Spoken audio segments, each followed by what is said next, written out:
students, welcome back to my channel. This is Commerce Academy and I am Saurabh sir.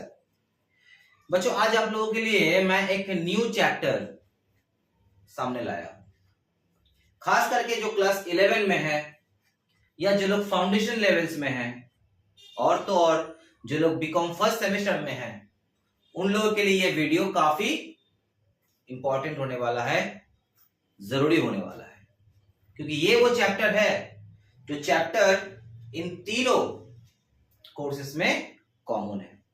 Class 11 में भी आपको मिलेगा, foundation level में भी आपको मिलेगा और तो और बीकॉम फर्स्ट सेमेस्टर के चैप्टर्स में भी आपको ये चैप्टर जरूर मिलेगा। इस चैप्टर का नाम है रेक्टिफिकेशंस ऑफ एरर्स।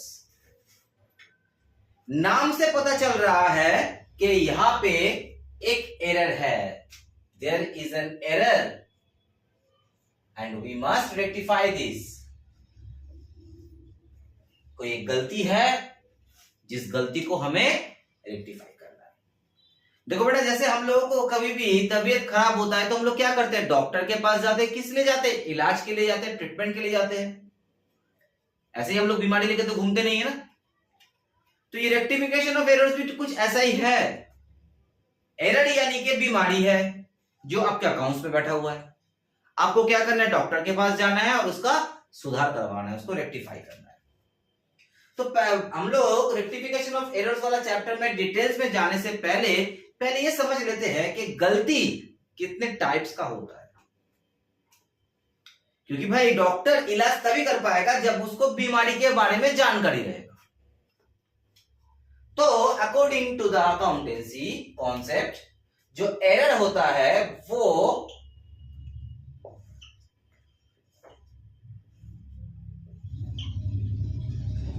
चार कैटेगरी में डिवाइड किया गया है। पहला कैटेगरी है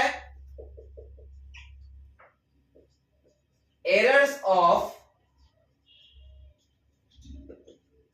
ओमिशन।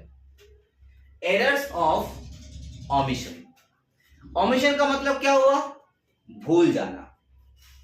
आपने जो गलती की है वो गलती कैसे हुआ आपसे? आप भूल गए। ठीक है, तो ये एरर ऑफ ओमिशन जो है ये फर्दर क्लासिफाई किया गया है दो हेड में। या तो वो पार्शियल ओमिशन होगा या तो वो कंप्लीट ओमिशन होगा। ठीक है, या तो आप पूरा का पूरा ही कोई भी एंट्री को पास करने से चूक गए, ना आपने डेबिट किए ना आपने क्रेडिट किए, या तो आपसे पार्शियल ओमिशन हुआ है। पार्शियल ओमिशन हुआ है मतलब यानी कि आपने हो सकता है डेबिट में एंट्री कर दिए, जब आप उसको रिकॉर्ड करने के बाद आप जब उसको पोस्टिंग कर रहे हो लेजर में, उस समय आपने डेबिट साइड में पोस्टिंग कर दिए लेकिन आपने क्रेडिट साइड में पोस्टिंग करना भूल गए, या आपने क्रेडिट में तो लिख दिए आपने डेबिट में लिखना भूल गए। देखो यूजुअली पार्शियल जो ओमिशन होता है वो रिकॉर्डिंग के टाइम में नहीं होता है, वो क्लासिफाइंग के टाइम में होता है। यानी कि प्राइमरी बुक्स में यूजुअली पार्शियल ओमिशन होता नहीं, क्योंकि आप डेबिट का एंट्री पास कर लो, क्रेडिट का नहीं करोगे। जैसे purchase account debit to cash हुआ, आपने सिर्फ परचेज अकाउंट को डेबिट कर दिया, कैश अकाउंट आपने किए नहीं, ऐसा हो नहीं सकता है। जनरली इस तरह का गलती कब होता है? जब आप लेजर में पोस्ट कर रहे हो। पहले के टाइम में हम लोगों का मैनुअल लेजर बनता था, उस केस में अपने पास देखो जनरल है purchase account debit to cash, अपने को परचेज में डेबिट करना है टू कैश बोल के और कैश अकाउंट में क्रेडिट करना है बाय परचेज बोल के। आपने कैश अकाउंट में बाय परचेज तो कर दिया लेकिन परचेज अकाउंट में टू कैश करना भूल गए, तो आपका पार्शियल ओमिशन हो गया। दूसरा ओमिशन जिसको कहा जाता है errors of commission. Errors of commission का मतलब होता है सिंपल लैंग्वेज में कास्टिंग एरर। कास्टिंग यानी कि आपसे कोई कैलकुलेशंस एरर हुआ है, यानी कि आपने किसी को टोटल करने में गलती कर दिया, ज्यादा अमाउंट लिख दिए, कम अमाउंट लिख दिए, या एक पेज में आपका मान लो कि बैलेंस है 5105, आपने उसको नेक्स्ट पेज में लिख दिया 5501, मतलब 105 को आपने 501 बना दिए, तो आपका क्या हो रहा है, नेक्स्ट पेज में फिगर बढ़ जा रहा है। तो वो बढ़ता हुआ फिगर जो है कैरी फॉरवर्ड होता रहेगा। तो इसे हम कहते हैं कास्टिंग एरर, यानी कि कैलकुलेशन एरर, जिसको हम कहा जाता है एरर ऑफ कमीशन। तीसरा एरर्स होता है errors of principle. Errors of principle का मतलब क्या हुआ, आपने वायलेशन कर दिया अपने रूल्स को। जब आप लोगों ने रूल्स ऑफ डेबिट क्रेडिट सीखे थे, उस समय आप लोगों ने सीखे थे कि हमारे पास 3 अकाउंट होता है, पर्सनल अकाउंट, रियल अकाउंट और नॉमिनल अकाउंट। आपने क्या कर दिया, गलती से अकाउंट को सिलेक्ट करने में गलती कर दी। आपने पर्सनल के जगह रियल अकाउंट को सिलेक्ट कर लिया, रियल के जगह नॉमिनल को सिलेक्ट कर लिया, नॉमिनल के जगह पर्सनल को सिलेक्ट कर लिया। जैसे फॉर एग्जांपल आप एक फर्नीचर परचेस कर रहे हो और फर्नीचर आपका बिजनेस नहीं है, तो फर्नीचर हम लोगों के लिए एक एसेट्स है और एसेट्स जो है वो एसेट्स अकाउंट में जाना चाहिए। तो जनरली आपका जनरल एंट्रीज क्या होना चाहिए था, आपका जनरल एंट्रीज होना चाहिए था furniture account debit to cash account, लेकिन आपने गलती से क्या किया, purchase account debit to cash कर दिया। यानी कि जो आपको रियल अकाउंट में डेबिट करना चाहिए था वही आपने पर्सनल अकाउंट में डेबिट कर दिया, आपने प्रिंसिपल को ही वायलेट कर दिया। लास्ट एरर जिसको हम कहते हैं compensating error.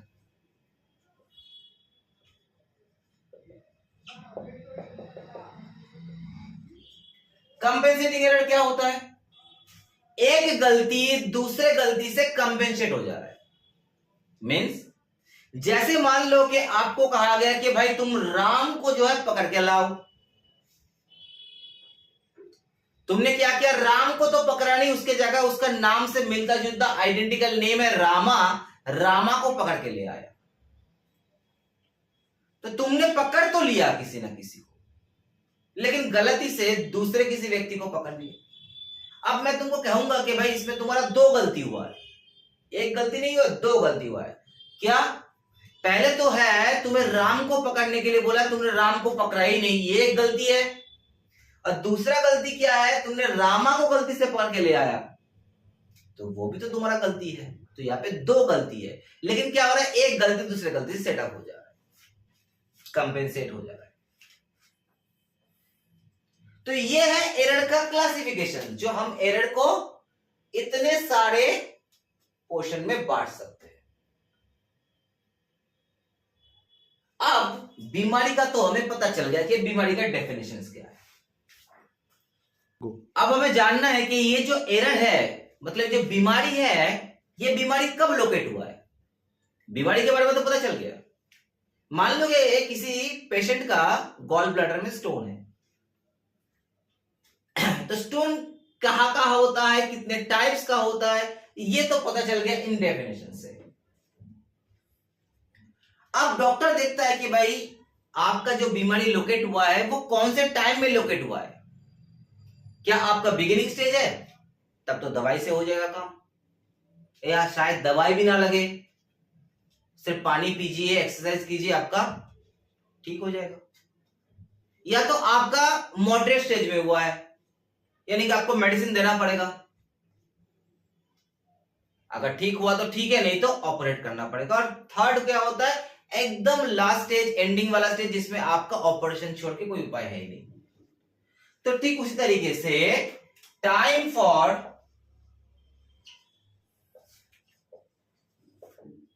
Detection of errors, ये जो टाइम है, ये कौन से टाइम में ये एरर लोकेट हो रहा है। क्या हम लोग बिफोर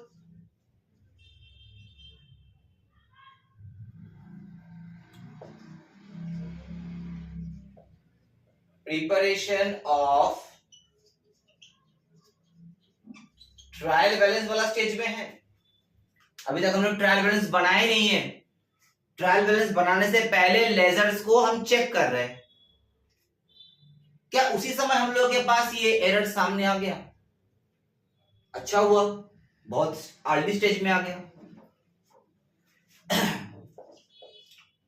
या after preparation of trial balance, कि आपने ट्रायल बैलेंस ऑलरेडी ड्रॉ कर दिए, उसके बाद आपके पास ये एरर लोकेट हो रहा है। या तो एकदम अंतिम stage after preparation of final accounts, आपने फाइनल अकाउंट्स बना लिए, चलिए आपने कंप्लीट कर दी आपका ईयर का अकाउंट्स को क्लोज कर दिया, उसके बाद आपको गलती समझ में आ रहा है। तो ये तीन अलग अलग पीरियड है, अलग अलग स्टेज है जहां पे आपको गलती समझ में आ रहा है। तो डॉक्टर को तो इतना पता चल गया कि ये है बीमारी का डेफिनेशन और ये है कौन से स्टेज में वो बीमारी को पकड़ाया जा रहा है। अब देखेगा डॉक्टर कि आपको वो वाला बीमारी कहां कहां इफेक्ट किया है, यानी कि जो एरर्स हो रहा है वो अपने अकाउंटेंसी को कहां कहां इफेक्ट कर रहा है। तो जो इफेक्टिंग ऑफ एरर्स, इफेक्ट जो करता है वो दो टाइप का करता है, या तो वो सिंगल साइड इफेक्ट करेगा या तो डबल साइड इफेक्ट करेगा। यानी कि या तो वो वन साइडेड है या तो वो टू साइडेड एरर है।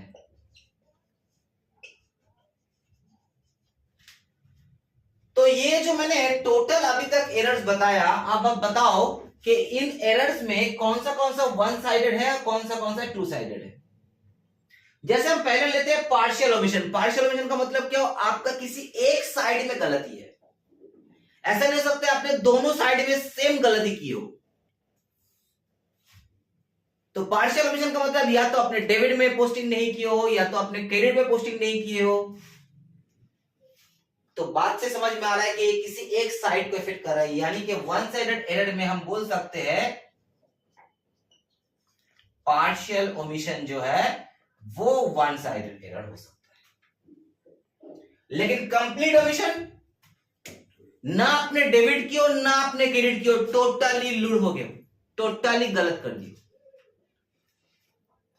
तो ना उसने आपका डेबिट को इफेक्ट किया ना इसका अपने क्रेडिट को इफेक्ट किया। अब अगर इफेक्ट करवाना है तो डेबिट को भी करवाना है क्रेडिट को भी करवाना है, यानी कि वो टू साइडेड एरर हो गया।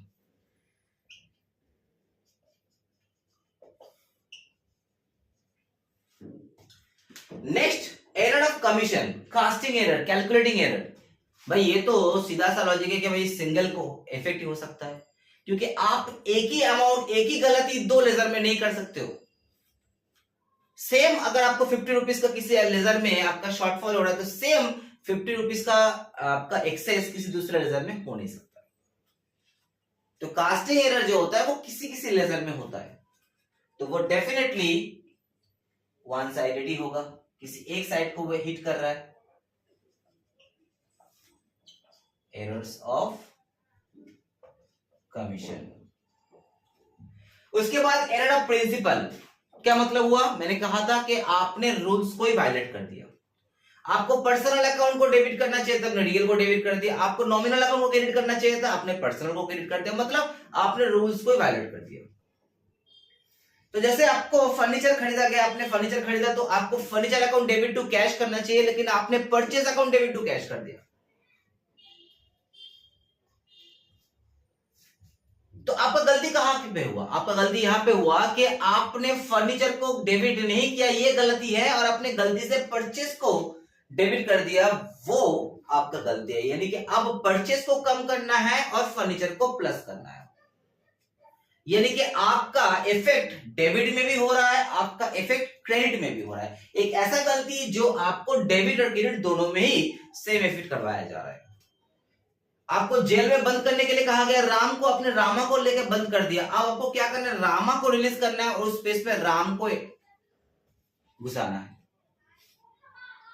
तो मतलब एक जाएगा तो दूसरा आएगा उसके जगह पे। तो डेबिट में भी गलती हो रहा है, क्रेडिट में भी गलती हो रहा है, यानी कि एरर ऑफ प्रिंसिपल जो है वो टू साइडेड एरर्स है।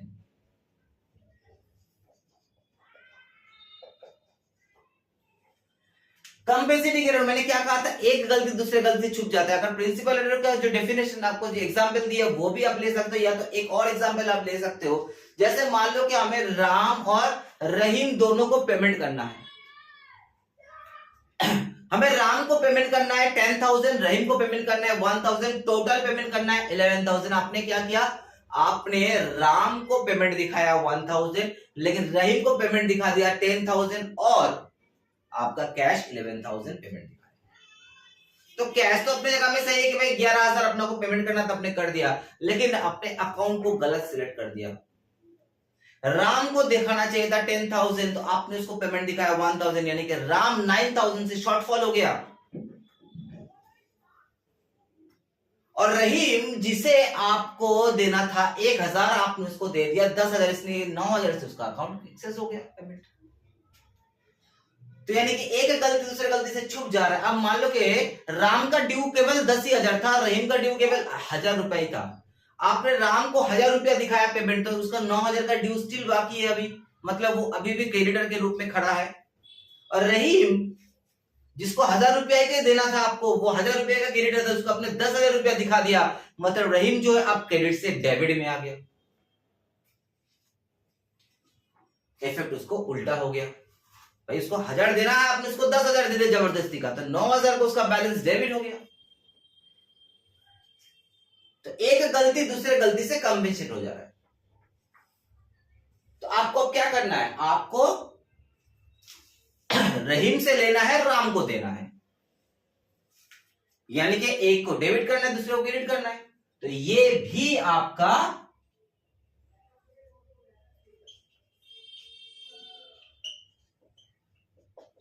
टू साइडेड एरर्स में फॉल कर रहा है।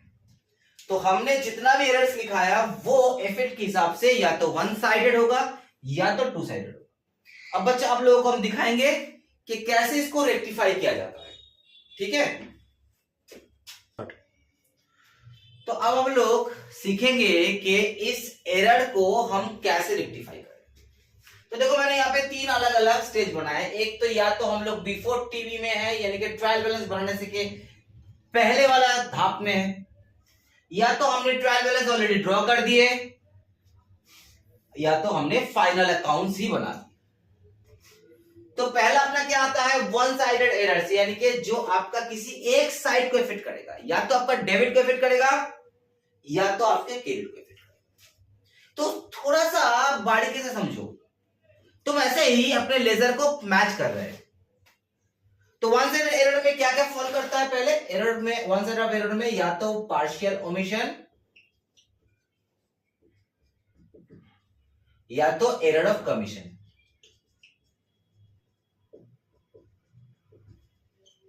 ठीक है।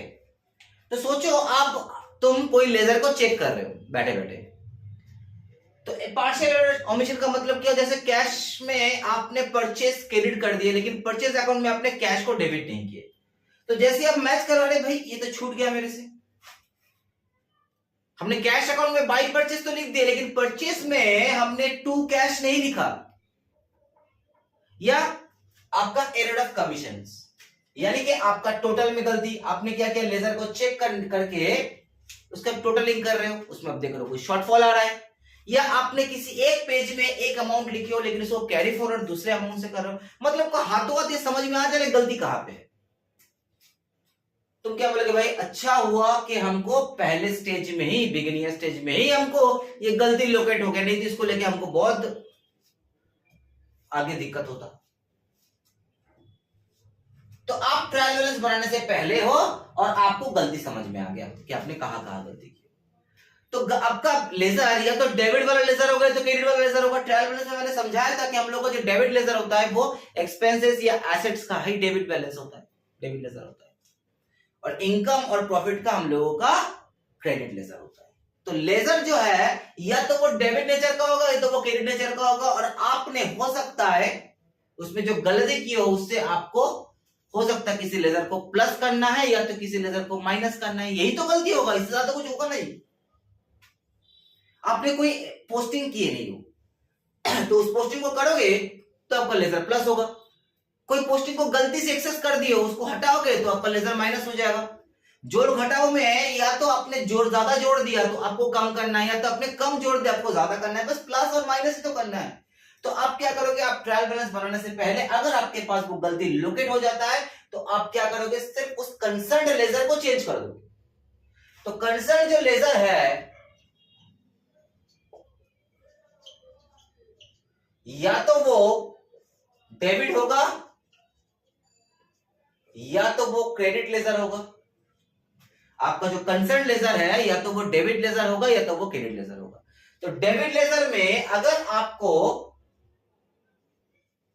प्लस करना है तो आप क्या करोगे, डेबिट प्लस होता है डेबिट से, और अगर आपको उस लेजर को माइनस करना है, कम करना है कि आपने ज्यादा कर दिया, तो उसको आप सीधा क्या करोगे, क्रेडिट कर दोगे। सिमिलर वे में अगर आपके पास कोई क्रेडिट लेजर है और उसको आपको प्लस करना है तो आप क्या करोगे, नेचर में वो क्या है, क्रेडिट लेजर है, तो उसको प्लस करने के लिए आपको क्या करना है, उसको क्रेडिट करना है। और अगर वो ज्यादा हो गया तो उसको कम करने के लिए आपको क्या करना है, डेबिट करना है। तो वो सब कुछ कंसर्न लेजर को चेंज कर देने से हो जाएगा, आपको ज्यादा कुछ मेहनत करना नहीं। अब सोचो अगर आप यही सिचुएशन आफ्टर ट्रायल बैलेंस में हो, मतलब आपका ट्रायल बैलेंस ऑलरेडी बन चुका है, आपने जब चेक किए हो, आपने ढंग से चेक नहीं किए होंगे तो आपने देखा कि चलो चलो ओके ओके सब ठीक है, और आप जब ट्रायल बैलेंस को बना रहे हो उसमें आपका मिसमैच कर रहा है, वन साइडेड एरर है यानी कि आपका हो सकता है डेबिट साइड एक्सेस हो जाएगा या तो क्रेडिट साइड एक्सेस हो जाएगा। तो जब ट्रायल बैलेंस आप बनाओगे तो क्या आपका ट्रायल बैलेंस मैच करेगा, बिल्कुल नहीं करेगा,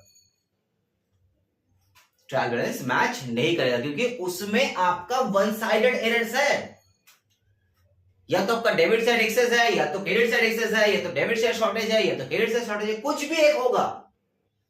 उस कारण से आपका ट्रायल बैलेंस दोनों साइड मैच नहीं कर रहा है, और आप मैच नहीं करेंगे तो आप क्या करेंगे, सस्पेंस अकाउंट का सहारा लेंगे। लेकिन सस्पेंस अकाउंट का सहारा लेना इज नॉट अ सॉल्यूशन, क्योंकि सस्पेंस अकाउंट का सहारा वही लेता है जिसको मालूम है कि भाई वहां पे कोई ना कोई गलती है, फिलहाल वो गलती लोकेट नहीं हो रहा है इसलिए उसको सस्पेंस पर डाल के रख रहे हैं। लेकिन जैसे जैसे वो गलती लोकेट होता जाएगा वो हमारे सामने आता जाएगा, हम उस सस्पेंस को खत्म करते करते जाएंगे। तो बस अब वो टाइम आ गया कि आपने ट्रायल बैलेंस बना दिए थे लेकिन आपका मैच नहीं कर रहा था तो आपने सस्पेंस अकाउंट खड़ा कर दिए थे, अब टाइम आ गया कि उस सस्पेंस अकाउंट को खत्म करना है। कैसे खत्म करेंगे, बस एक जनरलिटी से आपको पास करना है। अगर आपका कंसर्न लेजर डेबिट है, अगर उसको प्लस करना है तो आपको क्या करना है, कंसर्न लेजर को डेबिट कीजिएगा। तो क्रेडिट किसको करेंगे, सस्पेंस को क्रेडिट करेंगे। क्यों, क्योंकि वो डेबिट आपने नहीं किया था इसलिए वो सस्पेंस खड़ा हो गया था। डेबिट वो कंसर्न लेजर के जगह मान लो कि परचेज अकाउंट को आपको चेंज करना है, तो परचेज अकाउंट कंसर्न अकाउंट हो गया और वो डेबिट नेचर का है, तो आपने परचेज में शॉर्ट कास्ट किए थे तो इसलिए आपका परचेज कम आ रहा था बोल के उसकी जगह में सस्पेंस आ गया था। अब आपको क्या करना है, सस्पेंस को खत्म करना है, परचेज को अपने जगह देना है। तो परचेज को आप फर्दर डेबिट करोगे, सस्पेंस को क्रेडिट करोगे, मतलब यही सेम कॉन्सेप्ट लेके आप आगे बढ़ोगे। जो कंसर्न लेजर है या तो उसको आप डेबिट करोगे या तो उसको क्रेडिट करोगे, लेकिन उसके ऑपोजिट हमेशा सस्पेंस होना चाहिए। यानी कि आपको यहाँ पे सिंपल जनरलिटीज पास करना है। क्या करना है, आपको कंसर्न लेजर को अगर डेबिट करना है तो सस्पेंस अकाउंट को आपको क्रेडिट करना है, या अगर कंसर्न लेजर को क्रेडिट करना है तो सस्पेंस अकाउंट को आपको डेबिट करना है और कंसर्न लेजर को क्रेडिट करना है।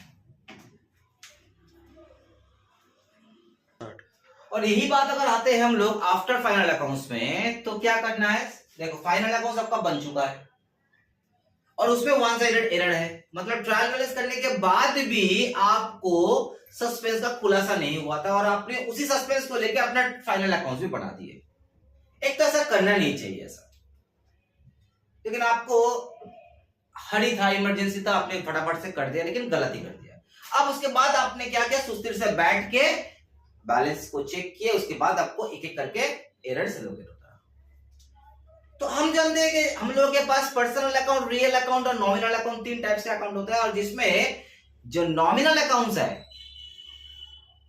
जो नॉमिनल अकाउंट्स है जिसे हम लोग इनकम या तो एक्सपेंसेस या प्रॉफिट या तो लॉस का हिसाब से जानते हैं, और कोई भी नॉमिनल अकाउंट जो इनकम और एक्सपेंसेस से रिलेटेड है वो हमें किसी बिजनेस का प्रॉफिट कैलकुलेट करने में हेल्प करता है। और सोचो अगर उन्हीं नॉमिनल अकाउंट में आपका गलती है तो यानी कि आपका प्रॉफिट में भी गलती है। लेकिन अगर पर्सनल और रियल अकाउंट का बात ले लेते हैं तो पर्सनल और रियल अकाउंट क्या होता है, वो बैलेंस शीट के थ्रू कैरी फॉरवर्ड करता है नेक्स्ट ईयर में। तो उसमें अगर गलती होता भी है तो चलो ठीक है, वो आपका प्रॉफिट को इफेक्ट नहीं करेगा एटलीस्ट। लेकिन गलती अगर आपका नॉमिनल अकाउंट में है तो डेफिनेटली आपके प्रॉफिट में उसका इंपैक्ट जरूर आएगा। या तो आपका प्रॉफिट बढ़ जाएगा या तो आपका प्रॉफिट घट गया होगा। तो अब आपको क्या करना है, उस प्रॉफिट को ठीक करना है। तो याद रखना बच्चों कि जो ये कंसर्न लेजर है अगर वो नॉमिनल से रिलेटेड है, नॉमिनल अकाउंट से रिलेटेड है, यानी कि इनकम या तो एक्सपेंसेस या तो प्रॉफिट या तो लॉस के साथ रिलेटेड है, तो आपको क्या करना है, उन कंसर्न अकाउंट के जगह पे आपको लिखना है profit and loss adjustment account. लेकिन अगर ये कंसर्न लेजर पर्सनल या रियल से रिलेटेड है तो आपको क्या करना है, सिर्फ उस अकाउंट का नाम लिखना है। जैसे फॉर एग्जांपल यहां पे मैंने क्या किया था, purchase account debit to suspense account किए थे, और परचेस अकाउंट जो है वो नॉमिनल अकाउंट है और नॉमिनल अकाउंट प्रॉफिट को हिट करता है। तो आपको क्या करना है, अगर आप आफ्टर फाइनल अकाउंट वाला स्टेज में है तो आपको परचेस अकाउंट अब लिखना नहीं है, उसके जगह में आपको लिखना है profit and loss adjustment account debit to suspense account. मतलब कॉन्सेप्ट आपका सेम ही रहेगा, सिर्फ ये कंसर्न लेजर जो है ये देखना पड़ेगा। अगर वो नॉमिनल से रिलेटेड है तो आपको instead of writing the name of the ledger you should write the profit and loss adjustment account। लेकिन अगर यही कंसर्न लेजर फर्नीचर हुआ, जैसे फर्नीचर टू सस्पेंस है, तो आपको यहाँ पे फर्नीचर टू सस्पेंस ही लिखना है। तो अगर ये कंसर्न लेजर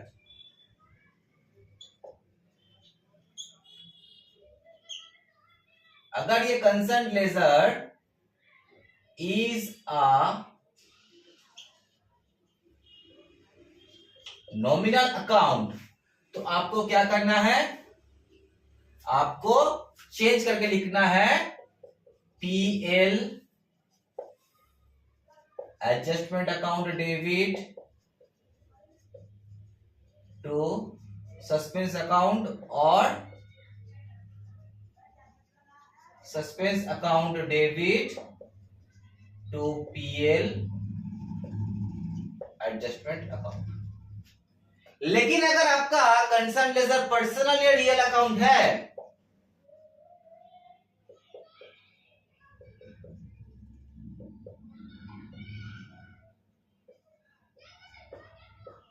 अगर आपका कंसर्न लेजर इज पर्सनल या रियल अकाउंट है तो आप क्या करोगे, सेम ट्रीटमेंट like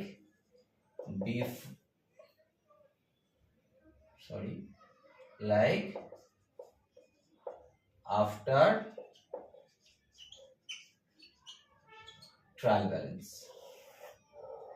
तो अगर आपका कंसर्न लेजर पर्सनल या रियल अकाउंट का नेचर का है तो आप जो ट्रीटमेंट आफ्टर ट्रायल बैलेंस में किए हो सेम ट्रीटमेंट यहाँ पे करोगे। लेकिन अगर आपका कंसर्न लेजर नॉमिनल अकाउंट से रिलेटेड है तो आप क्या करोगे, आप नॉमिनल अकाउंट का नाम नहीं लिखोगे, उसके जगह में आप पीएल एडजस्टमेंट अकाउंट लिखोगे। अब आते हैं टू साइडेड एरर्स में। टू साइडेड एरर्स यानी कि जिसमें कंप्लीट ओमिशन होता है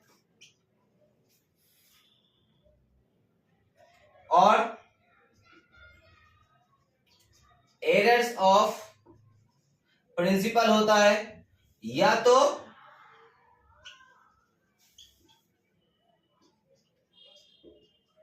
कंपेंसेटिंग एरर्स होता है, यानी कि आपका डेबिट में भी गलती है और तो और आपका क्रेडिट में भी गलती है। अब आ रहे हैं हम लोग टू साइडेड एरर्स में।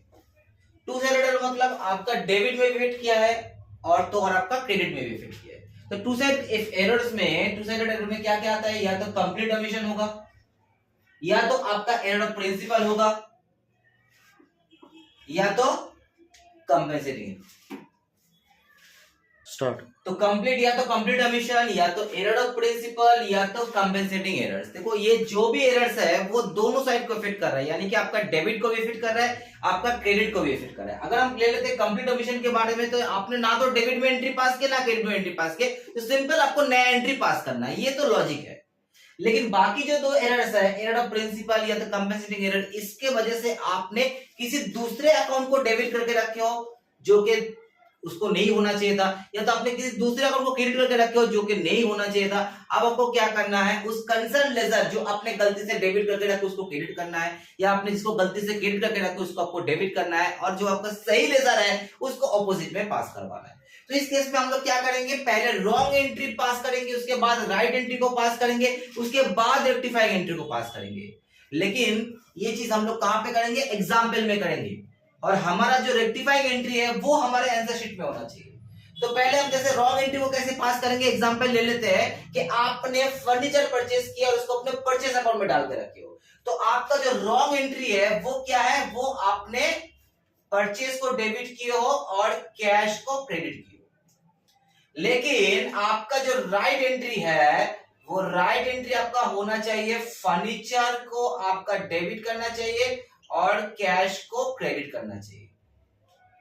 ठीक है, तो आपने गलती से परचेज को डेबिट किए हो, आपको करना चाहिए था फर्नीचर को डेबिट। तो आपका जो रेक्टिफाइंग एंट्री है वो क्या होना चाहिए, आपने फर्नीचर को डेबिट करना चाहिए था, आपने किए नहीं, तो पहले उसको डेबिट करो भाई, और आपने जो परचेज को गलती से डेबिट करके रखे हो उसको अब क्रेडिट करो, अपना गलती को सुधारो। कैश देखो जो क्रेडिट था पहले भी आपने गलती से क्रेडिट कर दिया, आपको करना भी क्रेडिट था, तो कैश को लेकर आपको कोई भी हैम्परमेंट नहीं। तो इस तरीके से हम लोग क्या करेंगे, पहले गलती एंट्री को पास करेंगे, उसके बाद हम सही एंट्री को पास करेंगे, उसके बाद जाकर हम इसको रेक्टिफाई कर सकते हैं। तो यानी कि अगर हमें टू साइडेड एरर दिया जाएगा तो आपको हर केस में, अगर आप बिफोर ट्रायल बैलेंस हो तो भी आपको रेक्टिफाइंग एंट्री जर्नल से ही पास करना पड़ेगा by the using of wrong entry and right entry, उसके बाद रेक्टिफाइंग एंट्री। आप सेम ट्रीटमेंट करोगे, अगर आप आफ्टर ट्रायल बैलेंस में हो तो भी आप सेम ट्रीटमेंट ही करोगे, मतलब जस्ट लाइक बिफोर टीवी। और अगर आपने फाइनल अकाउंट्स बना लिए उसमें भी आप सेम ट्रीटमेंट करोगे, subject to the concept of PL adjustment. आप यहां पे क्या करोगे, सेम एंट्री पास करोगे, subject to the statement of concepts of PL adjustment account. जो कॉन्सेप्ट हमने यहां पे दिए थे वही कॉन्सेप्ट आपको सेम देना है, मतलब राइट एंट्री रॉन्ग एंट्री को आपको दिखाना है, उसके बाद आपको राइट एंट्री पास करना, उसके बाद आपको रेक्टिफाई एंट्री पास करना है। मान लो कि अब यही आपका रेक्टिफाइंग एंट्री है, आप बिफोर ट्रायल बैलेंस में हो तो आप furniture account debit to purchase account ही लिखोगे। अगर आप आफ्टर ट्रायल बैलेंस में हो तो भी आप furniture account debit to purchase account ही लिखोगे। लेकिन अगर आप आफ्टर फाइनल अकाउंट्स हो तो उसमें आप देखो परचेज जो है वो नॉमिनल लेजर का है, तो आप यहाँ पे क्या लिखोगे, furniture account debit to PL adjustment account. और जेहेतु ये टू साइडेड एरर है इसलिए आपका trial balance in that case match हो जाएगा, लेकिन गलत ही रह जाएगा, क्योंकि ना आपने डेबिट में एंट्री की हो ना आपने क्रेडिट में एंट्री की, या तो आपने डेबिट में जितना गलती की हो आपने क्रेडिट में उतना ही गलती की हो, या तो आपने डेबिट का सेम साइड में गलती की हो, आपको किसी दूसरे अकाउंट को डेबिट करना चाहिए था, किसी दूसरे अकाउंट को कर दिए, मतलब जिसको नहीं किए वो कम हो गया और जिसको कर दिए वो ज्यादा हो गया, तो सेम साइड इफेक्ट हो रहा है, मतलब आपका टू साइडेड इफेक्ट है, जिसके कारण से आपका ट्रायल बैलेंस मैच हो जाना चाहिए था। और ट्रायल बैलेंस मैच हो जाने का मतलब आपका सस्पेंस अकाउंट का कोई सवाल नहीं बनता है। तो सस्पेंस अकाउंट केवल और केवल वन साइडेड एरर में ही लोकेट होता है, टू साइडेड एरर में सस्पेंस अकाउंट का खुलासा नहीं होता है। इसमें आपको सिर्फ wrong entry, right entry and rectified entry को पास करना है, subject to the concept of nominal account in case of preparation the error are located after preparation of final accounts. तो ये है हम लोग का रेक्टिफिकेशन ऑफ एरर्स का कॉन्सेप्ट। अब हम लोग का जो नेक्स्ट वीडियो आने वाला है उसमें हम क्या करेंगे, एग्जांपल्स करवाएंगे रेक्टिफिकेशंस का, जिसमें आपको before TB, after TB, after final accounts का कॉन्सेप्ट को और बेहतरीन तरीके से क्लियर कर दिया जाए। तो बच्चों, अगर आप लोगों को हमारे वीडियो समझ में आ रहा है, आपको ये कॉन्सेप्ट क्लियर हो रहा है, तो डेफिनेटली आप वीडियो को आप देखते रहिए, सब्सक्राइब कीजिए चैनल को, और तो उसको लाइक शेयर कमेंट कीजिए। अगर कोई भी जानकारी चाहिए या क्लास के रिलेटेड या तो आपको एडमिशन के रिलेटेड आपको कोई भी जानकारी चाहिए या किसी कॉन्सेप्ट में आपको कुछ समझना है, तो आप दिए हुए नंबर में हम लोगों से कांटेक्ट कर सकते हैं। तो आज के लिए वीडियो यहीं पे एंड होता है।